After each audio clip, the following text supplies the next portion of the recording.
Good day, fellow champions of inclusion. I am Aaron, and this is the Inclusive Dad podcast, where we explore inclusion and make it practical. Thank you for taking time out of your busy schedule to join me in exploring ways we can create a more inclusive world together. You are important, you matter, and you can make a difference. Today, my guest is Jake Edgar. Welcome to the show. Hey, Aaron, thanks for having me. Absolutely. Why don't you just start us off by just telling us a little bit about yourself? Sure. Well, I live in Greenville, South Carolina, so a little bit south of the line from you up in Minnesota.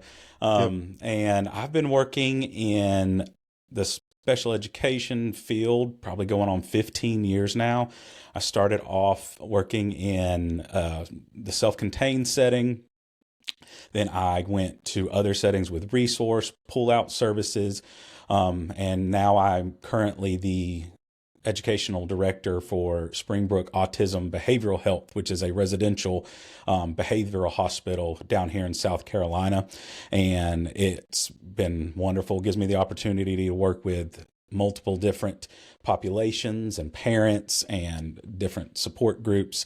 And so that's been wonderful. I'm also the founder of the Carolina Special Education Advocacy Group. So with this group, we really just working with parents, working with teachers, any type of advocate or guardian, helping them through the IEP process, 504s, or getting services or accommodations, whatever it is within the special education process, which can be, we all know, can be pretty daunting, be paperwork and document heavy. And sometimes you just work with some really tough people sometimes. So we just kind of want to, with a group, we just want to promote as much teamwork and collaboration with both the school system and the parents, but also just advocate for the parents that maybe don't know the whole legal process and everything like that. So that's been really fun. We've been doing that now, probably going on 5 or 6 years now. But yeah, special education, working with this population with these students has pretty much been my passion. Like I said, going on almost 15, 16 years, all the way from working with them as a high schooler to just kind of never letting that itch go. And now I'm kind of where I am now, just continuing what I've been doing. And it's been a crazy ride, roller coaster, but it's been pretty awesome. Yeah. Thanks for sharing that. So, what got you started working with people with disabilities in high school?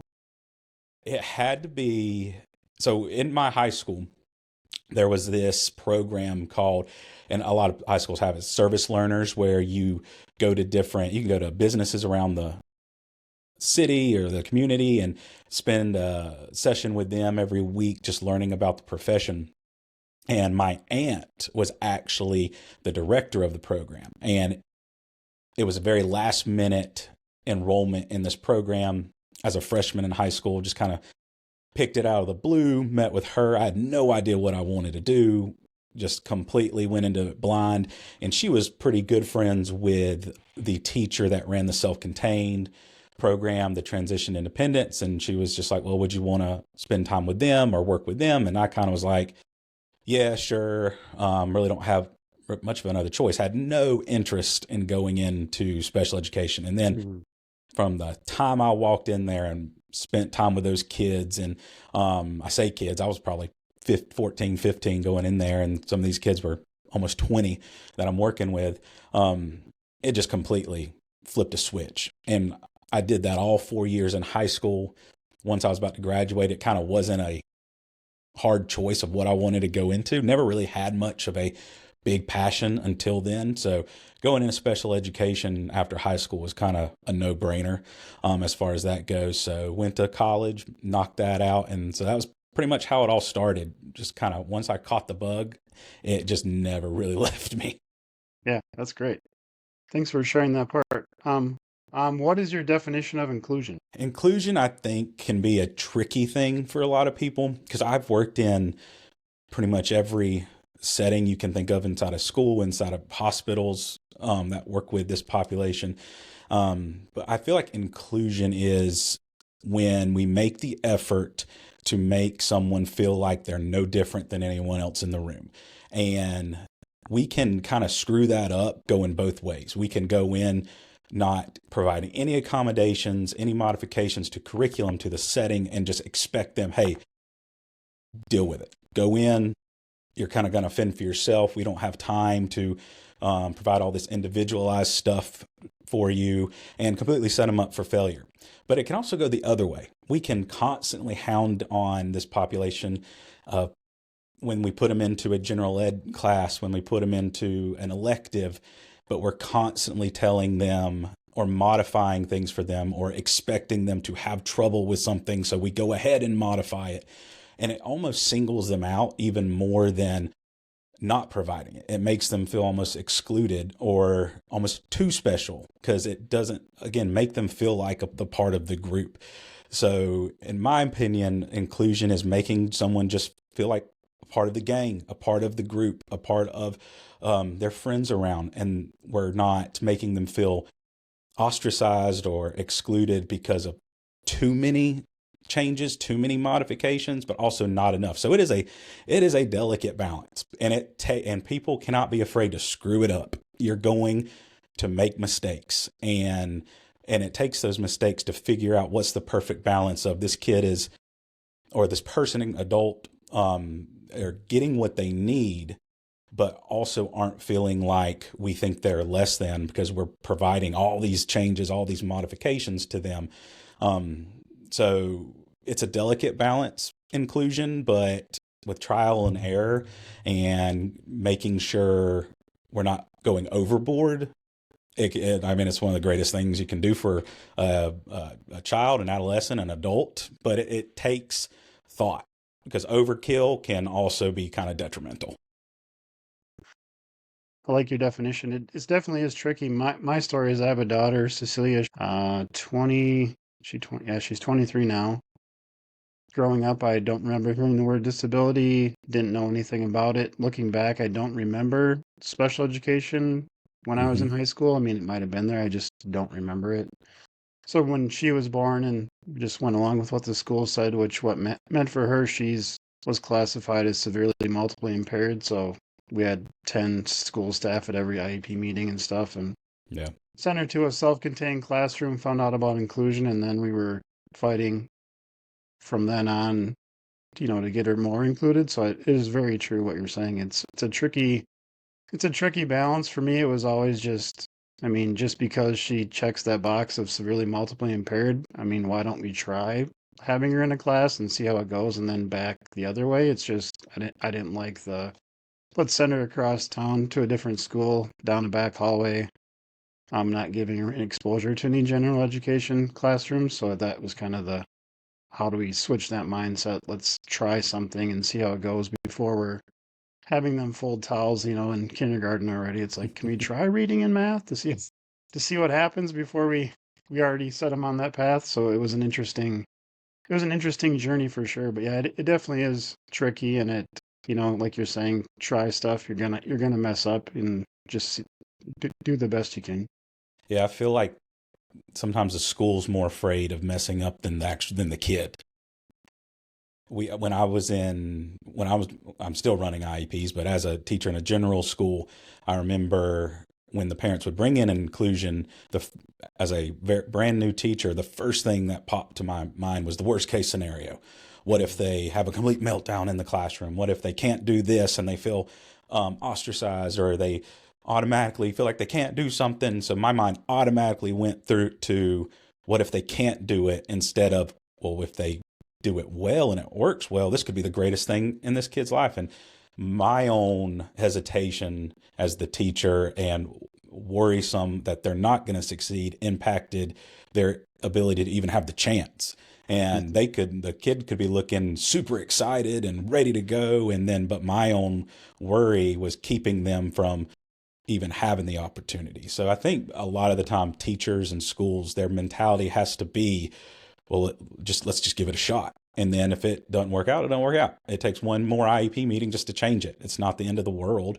But then we know something. Maybe you put them in an art class and you realize that it just doesn't work. And then you switch it to a music class, and all of a sudden being able to play the piano or be in a choir is the greatest thing in the world. But to automatically assume that they're going to have an issue is just detrimental. It's not the most appropriate education because you're not even giving it a shot. And if 10 failures equals one success, and that one success is setting this kid up for independence, they're setting them up for social gains, it's totally worth it. And schools need to be willing to put in the time for that.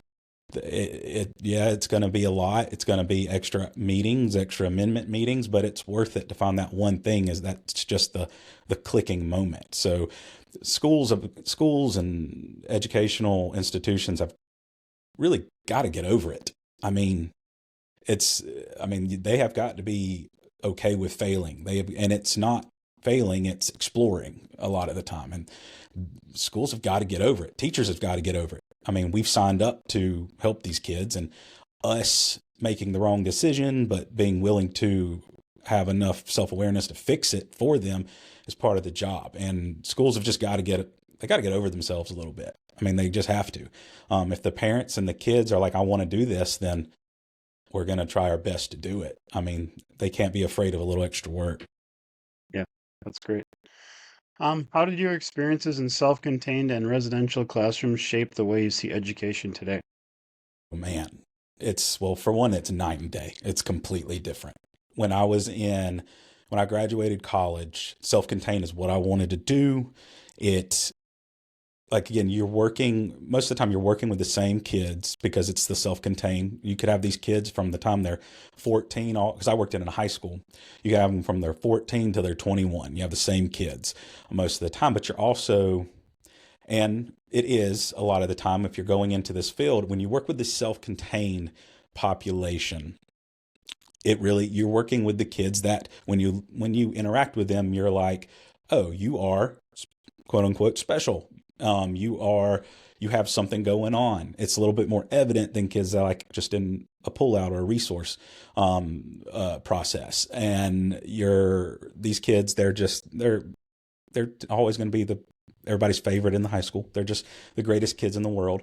But in the self-contained, where, like I said, you have a lot of support around you most of the time, but you're working with these kids to develop both academic and functional skills. You really get to hone in on the individual a lot of the time, and it's very much program building for the individual, and it's wonderful and it's great. I had the greatest time doing it, and now that I've kind of switched over into a residential setting where we hyper focus on behaviors. So we have what we work with at Springbrook are extremely at risk adolescents on the spectrum. So their behaviors have become so severe that they're a risk in any type of public school setting, or their behaviors just impede their success so much they need a more structured environment. And that's what we provide.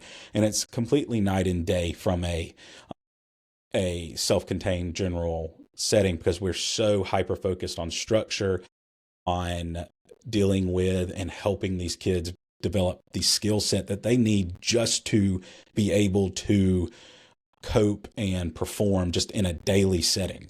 That one trigger is not going to cause them to completely go off the handle and do something that ultimately could affect the rest of their lives, or be able to get through a 30-minute school lesson without harming a neighbor or harming themselves, or using any type of verbal aggression. So working in the residential placement, you got to be on your toes a lot of the time. It is constant adaptation. You are learning a new kid and learning their triggers, learning their likes, their dislikes every second of every day, being worried of what's going to set them off, but also teaching them how to go through steps, go through strategies to not get set off. And then with residential, you're constantly meeting new kids. I mean, I'll have a new student that some of my teachers are working with. We'll get 2 or 3 new kids a week sometimes. And you got to learn them quick. So residential is much more fast paced, I've learned. But I love it because I'm learning something new every day, constantly adapting, constantly learning new solutions, things I was always very adamant that work and what I'm always going to do, I completely threw out the window, and you got to learn a whole new strategy or accommodate in a whole new way. So it's been wonderful. I've loved it. I've learned so much, but it's the constant change, constant problem solving. That's just been great. Yes. Part of my story is I worked at a residential mental health treatment facility for I think around 3 years, and it was could hold up to 90 kids, or we had around 90 kids ages like 5 to 18, and they had a school on site. So I worked both on the dorm and in the school. And the school is interesting because it was, and part of the time, I worked as like a sub, like a short-term sub, and then I was going to go and get my special education license and or degree, and decided not to. But part of the thing I struggled with is we would write IEPs for the kids in that setting, which a lot of times would have like if they needed a break, they could go out of the classroom, and we'd have like we call them behavior staff that that could take them and walk with them or do this kind of stuff. But I was looking at that, I'm like, most schools probably don't have the staffing to be able to do that. So how do you? It was kind of, my brain was like a struggle. How do you teach them skills here or set up an IEP that will work both here and after they leave?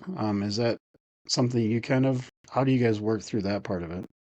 Well, yeah. So from the time they are admitted to us, we are, my staff, my teachers, my coordinators, our main focus is to create a plan that's going to help them once they leave us. So we could have kids anywhere from 6 months to a couple to multiple years. It's a lot of factors that are depending on that. But from the time they come in, we are constantly assessing. We're not going to create a official IEP like they would at public school, but we do create service plans. That is, they're constantly changing. They're identifying present levels. They're identifying their assessment results, but also the observations of the staff, including the teachers, the occupational therapist, the speech therapist, the recreational therapist, their individual therapists. We're constantly modifying that plan from our observations, from our things that have worked and haven't worked. And it's just a plethora of information that we want to hand. If they're going into a public school setting, I want to be able to hand this assessment or this plan over to the teacher, and they're able to look at that and automatically know at least the base of what these kids can do, what they can't do, what they like, what they don't like, what strategies have used, whether it's a incentive system that we've used that have really worked. But we want to hand off a blueprint that is like, this is what works. Let's start here, and then you can build an IEP, you can build a 504, whatever it is from this. But yeah, from the time they admit to the time they discharge, we are constantly trying to improve and modify their plans that we can give to the next providers, to where they can develop the IEP, develop whatever plan they need to, so they can continue the progress that they've made with us. Otherwise, they're going to be starting from scratch if things aren't implemented. And that's the last thing we want. Yeah, I appreciate that. Maybe switching a little more just to the IEP process and parents. For parents who feel lost in the IEP process, where should they start? Oh, that's a lot of parents. The IEP is a huge document. It can be anywhere from 20 to 50 pages long. It's full of acronyms and lingo and jargon that if you don't have a 4-year degree, it's often difficult to understand what extended school year is, what should be included in present levels, what assessment accommodations are, what is the difference between a measurable goal and an objective. It's a ton. And often parents, to no discredit of their own, just have no clue what this stuff means. And I tell parents, before anything, read about it. There are videos, there are blogs, there are tons of resources, tons of books that just explain what each component is. And you got to break that down into just understand what the sections are. Excuse me. And just understand that first, because then you can understand, okay, what information should be in each section. So take your present levels, for example. Once you kind of understand what present levels mean and what they should be, what they should look like, then you should be able to tell or understand what needs to be involved. If a parent's looking at their kid's IEP and the present levels for math is a total of 4 sentences, that's incorrect. That's wrong. That teacher needs to go in and individualize it more. And they need to be able to advocate for themselves for that. Um, Same thing for present levels with transition, ELA, behavior. Those need to be a full breakdown of what their kid is like. But also with their measurable goals, they need to understand, are the goals appropriate for the child? So being able to research first, and there's so many things available. Do that first. Just get a base understanding of what each component just means. Understand the lingo, and also reach out. Find other parents that are also going through it. Trust me, you're going to find tons that have been through the process, and things like that. But the main thing for what parents need to understand is they have one huge resource that has to be used, and that's the teacher. That teacher has probably written hundreds of IEPs, and they can answer any question you have about an IEP. You just got to ask. If you want to understand what the components are, ask the teacher. You have every right to ask that teacher. That's what they signed up to do. That is their job. That is what they get paid to do. So you have every right to ask that teacher whatever you want. But always just understand the components. Don't be afraid to ask what things mean.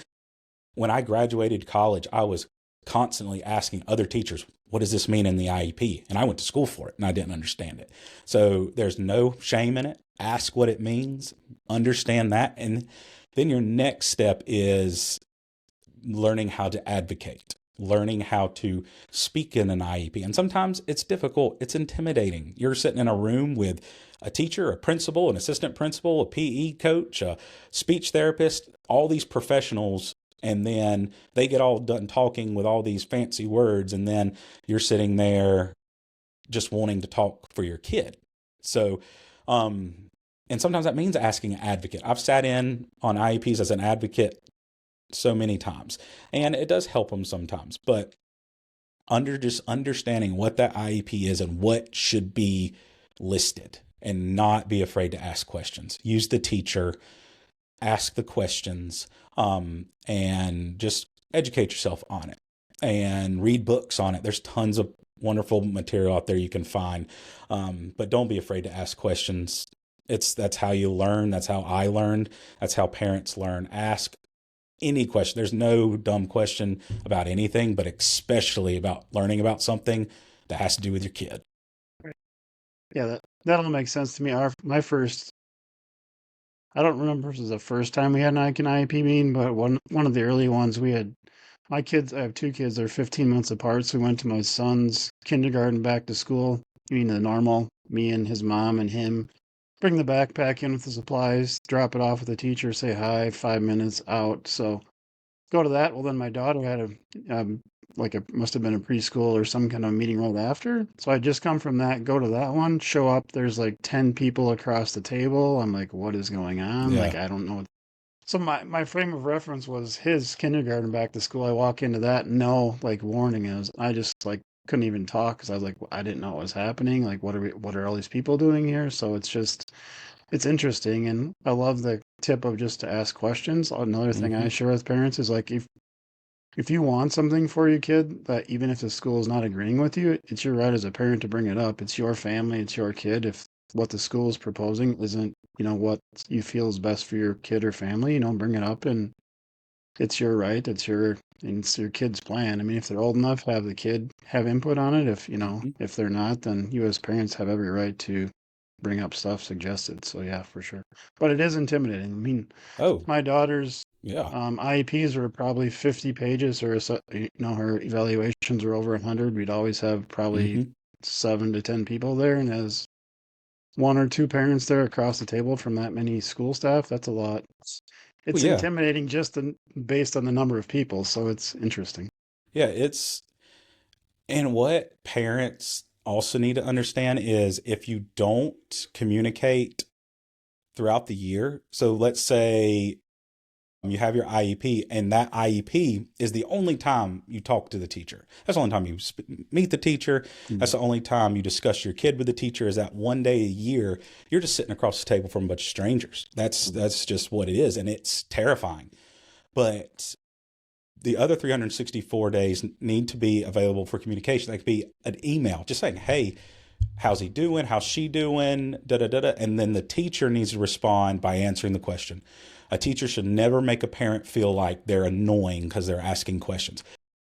No, that's what a teacher signed up for. Now, there also have to be boundaries. Don't be texting or emailing your teacher at 9 o'clock on a Saturday night, but don't be afraid to send an email, ask for it, because in that IEP, there are annual goals with short-term objectives, meaning throughout the year, your kids should be hitting these certain objectives. Ask about them. Ask how are they doing with this, and this, and that teacher should be able to provide a simple yet effective update. And then that means you're just constantly talking throughout the year. And then when you get to that IEP, you're just meeting with somebody you've been talking to all year. You're just meeting with someone you're real familiar with. And then you have most of the hard stuff already talked about. And that way, the majority of the IEP can be, okay, what are we going to do next year? Because we've been talking about this year all year together. So let's talk about what we're going to do next year. And it's less of an update and more of a plan.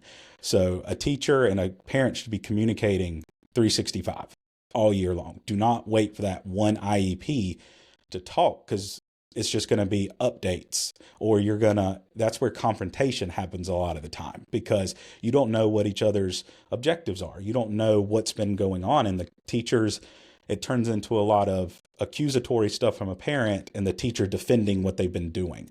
But if you're just updating throughout the year, you can make changes or things like that as you go. So I encourage parents to do that as well. Just to talk throughout the year. Don't wait for the IEP to be your only form of communication. Yeah, that's a great tip. Mm-hmm. I mean, you might have talked about this in that answer a little bit, but how can parents and schools work together instead of against each other during the IEP process? Yeah, that's one of the sad parts of special ed a lot of the time, is that confrontation. The main thing is, kind of like what I just said, the open communication is very important, but you have to establish between the parents and the school that the number one objective is this kid. It's not an ego. It's not money. It's not, can a school afford something? It's not. And I've seen this on both sides going in as advocate. Sometimes the parent, sometimes the teacher, their main goal is to get what they want. Forget about what's best for the kid. I want what I want. I've been jerked around by the school, or the parents been really hard on the teacher. So they go in being like, I'm going to put my foot down. I'm going to get what I want. And then you hardly discuss what the kid needs. So once you've established between the two parties that we're going to get what this kid needs, that's our main goal, then it becomes collaborative. Then we have a end goal. We know what we want to work for, but don't just automatically assume the other side is against you. And I tell teachers, there's no better advocate than the parent. So if they have a suggestion, or if they tell you how they think their kids should be learning, you better be listening, because that they know their kid way better than you ever will. And I tell each side too, if there's not validation in the conversation, you're kind of screwed from the beginning, because nothing is worse than you giving an opinion and feeling like the other side just doesn't care. They just don't. They're just saying, oh, well, we appreciate what you got to say, but da da da da da. Teachers have got to make a parent feel like their suggestions and opinions are the most valuable information they're ever going to get. And then parents have to also, if a teacher is giving their opinion on why something should change, you have to take that as gold too, because this person is trained in how to help your kid. So that you have to validate. My wife and I always have conversations, and we feel the way we communicate with each other is very different. I'm very strong-headed. She's a little bit more passive, but I tell her as like when we're talking, as long as I feel like you've heard me and I give you an opinion and I can tell that you're processing it and you really appreciate it, you can disagree with me till you're blue in the face. It don't bother me at all because I know you're appreciating what I'm saying. And that makes me feel like I can leave that conversation feeling heard. I can leave it feeling like we've made progress. And that's what you call a win-win situation. If you're going in like we're just going to compromise all the time, you're not making any progress. But that validation is huge. And that makes people feel comfortable. That makes a teacher feel less defensive. I'll go and teachers overthink everything. We are always going to jump to the worst. And there's nothing worse than feeling like a parent don't like us because then we feel like, oh, we're just there telling other parents we suck and all this stuff as teachers. So if you have a non-defensive teacher and an appreciative parent, you got a dream team there. And the IEP will just benefit greatly from that. Yeah, that's great. What is one tip that you can share to help the listeners be more inclusive today? So just something anybody can start doing today to be more inclusive. I would say don't be afraid to interact with somebody that is a little bit different. I can tell everybody till they're blue in the face that you need to be accepting. You need to be, if you have a special needs kid in your, just overload them with kindness. Yeah, that's great. But don't be afraid to interact with people that have a disability, or they don't even have to have a disability. Maybe they're just a loner, whatever it is. Anybody that feels like they don't belong, anybody that feels like it's more difficult for themselves to succeed in any environment where they see a lot of other people succeeding, interact with them. Don't be afraid to do it. I used to run and help run a program with Special Olympics called Project Unified. And with that, we took general ed students and put them on sports teams with special ed students. And you wouldn't believe the life-changing moments you see there. But don't, just because someone has a special need doesn't mean you have to walk on eggshells around them all the time. Doesn't mean you have to baby talk them or whatever it is. Treat them like, and I'm really speaking to the other people their own age, is treat them like anybody else because that's how they want to be treated. Pal around with them, goof off with them. If you hit a trigger and set them off, who cares? They're going to forget about it probably an hour later. It doesn't make you a bad person. It makes you a human because you're going to mess up. But there's no better advocates of inclusion than peers. We know a teacher is going to be super nice all the time. And the kids know this teacher is supposed to be nice to me. They're supposed to be friendly to me.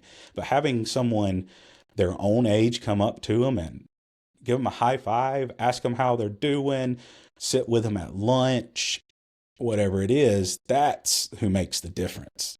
Because, I mean, the kids expect teachers and parents to be inclusive, but when their peers come up and do it, that's a game changer. So get out of your comfort zone, get out of your own head, kind of break your normality of the people you're around and go just say hey or talk to or invite someone to do something. That's where inclusion begins because it makes them feel like we're just part of the gang. We're not the special kid that's around all the time. We're not the token special ed kid. I mean, we're just a friend to someone else. So that is my advice. And if you do it, it can be life-changing. I've met some of the greatest people in the world just sitting with someone at lunch or helping them in the classroom. And there's people I still talk to today, 20 years later. So yeah, just kind of get out of your comfort zone.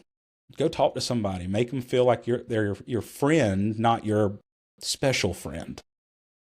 Yeah, I love that tip. Where's the best place everybody can connect with you? Sure. So there's so many. You can go. The main one is my podcast is All Abilities No Filter, and we kind of talk similar to what we've talked about now, but we kind of talk about just everything going on in special ed and advocacy, and just we try to normalize it and break it down to where everybody can relate. So they can go to allabilitiesnofilter.com, have all my resources there, all our episodes there as well. Also check out springbrookbehavioral.com. and just kind of check our program out. It's amazing. We love what we do. It's everyone's passion there. So springbrookbehavioral.com. Check our program out there as well. My contact information is on both sites.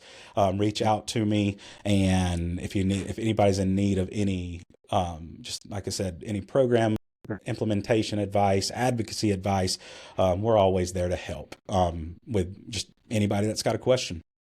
Awesome. Thank you so much. Ready for the last question? Absolutely. Do you like Spam lunch meat? Yes or no? Yes, absolutely. Dude, I Wow, went to Hawaii. I'm telling you, one of my favorite places to visit is Hawaii, Yep. and they put Spam on everything. It's got to be like fried or something. They can't eat it straight out of the can, but man, people they're afraid to try it. They're missing out.